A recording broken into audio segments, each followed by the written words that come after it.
30 জন পর্যন্ত। এই সময় স্বতঃস্ফূর্ততার সাথে সবাইকে কানেক্ট করা এবং সফট কর্মসূচিগুলোর মাধ্যমে আমরা সেন্ট্রাল লাইব্রেরি থেকে সবকিছু শুরু হয়েছিল।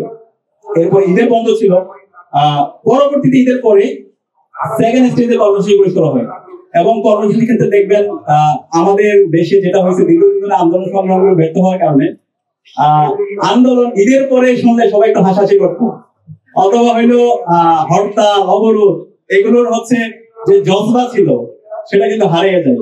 আমরা চেষ্টা করেছি একটু শব্দের খেলা খেলার জন্য, এমন এমন শব্দ এখানে খেলা হবে, এমন এমন কর্মসূচি দেওয়া হবে যেটা মানে হচ্ছে প্রশ্নবিদ্ধ হবে না এবং এটা হচ্ছে দ্বন্দ্বের মধ্যে পড়বে না।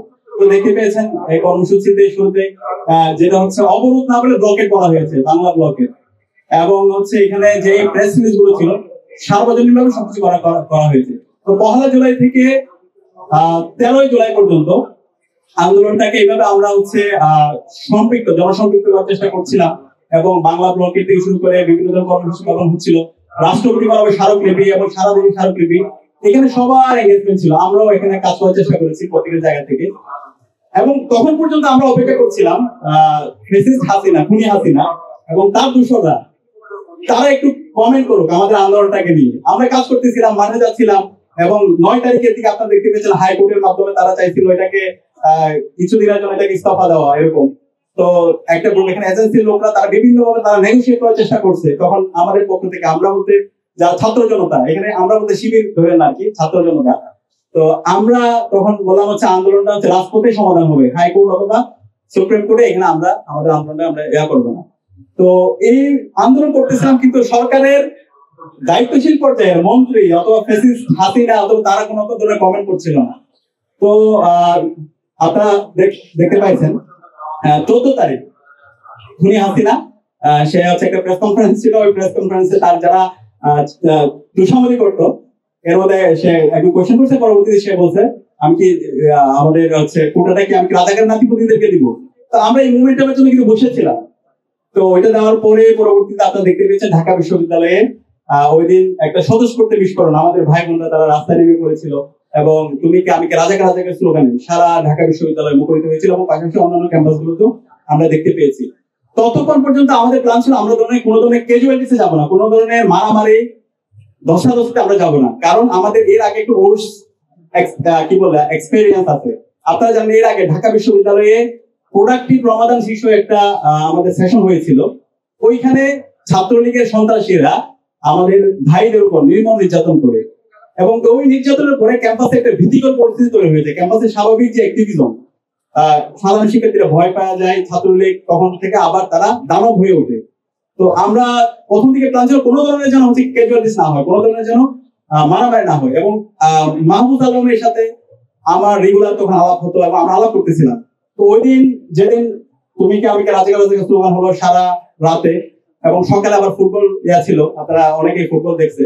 সকাল থেকে আমরা আলাপ করতেছিলাম, আমরা শুনতে পারতেছিলাম, আমাদের কাছে ইনফরমেশন আসতেছিল খুনি হাসিনা এবং তার দূষণ, তার পেটুয়া বাহিনী এবং নিষিদ্ধ ঘোষিত ছাত্রলীগ বিভিন্ন জায়গা থেকে টোকাই নিয়ে আসা মধুরকে দিয়ে তারা অস্ত্র শস্ত্র নিয়ে শিক্ষার্থীদের উপর হামলার জন্য প্রস্তুতি নিচ্ছে।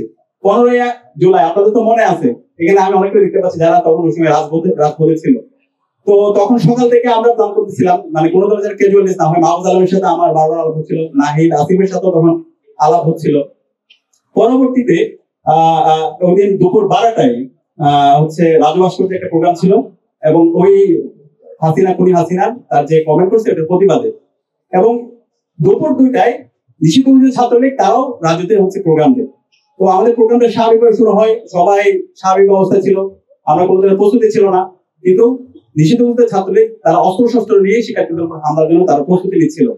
তো আমরা আমাদের যে কোনো ধরনের প্রোগ্রাম যখন শুরু হয়, আমাদের বিভিন্ন গ্রুপ তারা বিভিন্ন জায়গা থেকে গিয়ে বিশেষ করে হল পাড়া দিকে গিয়ে স্লোগান মিছিল দিয়ে শিক্ষার্থীদেরকে হলগুলো থেকে নিয়ে আসা হয়।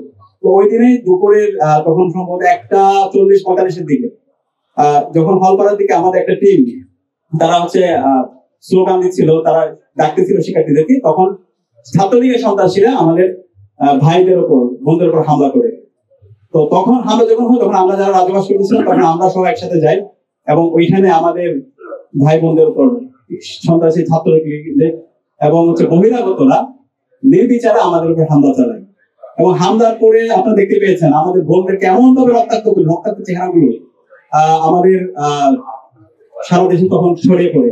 এবং আমাদের ভাই বোনদেরকে যখন আমরা ওখান থেকে নিয়ে যাচ্ছিলাম, হাসপাতালে নিয়ে গেছিলাম, তখন আমি হাসপাতালে ভাই বোনদেরকে সাথে আমি ছিলাম, এক্সরে রুমে ছিলাম। ওইখানে দেখতে পেলাম আমাদের খুনি হাসিনা এবং তার মুশাররফ ছাত্রলীগ ওই এক্সরে রুমে আমাদের ভাই বোনদের উপর হামলা করেছে। তো ওই হামলা পরবর্তীতে আমরা সিদ্ধান্ত নিলাম এখন আমাদের এই আন্দোলন আমরা কোটার মধ্যে আমরা সীমাবদ্ধ রাখবো না। খুনি হাসিনার তার পতন নিশ্চিত না করার আগ পর্যন্ত আমরা আমাদের আন্দোলনকে চালিয়ে যাব।